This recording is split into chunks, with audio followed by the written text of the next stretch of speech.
Bakit iba yung natutunan natin sa PMA at iba yung ginagawa dito sa labas?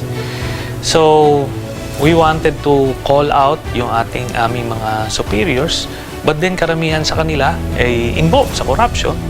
Kailangan yung senador, hindi lang yan gumagawa ng batas, hindi lang yan nag-check ng mga pagmamalabis ng gobyerno, kundi nagiging boses din ito ng mga issues or advocacies of national concern. So yan yung mga pwede natin maibalik.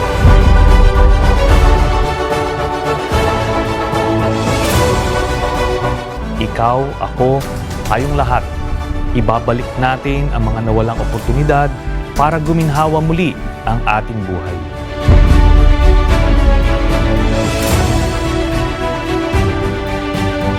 Pagtatapos ng ika-16 na kongreso noong Lunes, nalaman na kung sinong senador ay may pinakamaraming na sponsor at naipasang batas.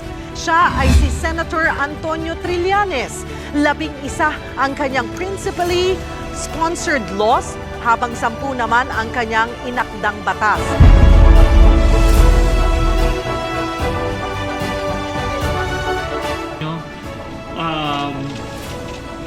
Lalakas po ang ating boses kung tayo magkakaisa. Salamat po. Has been approved in second reading in the Senate.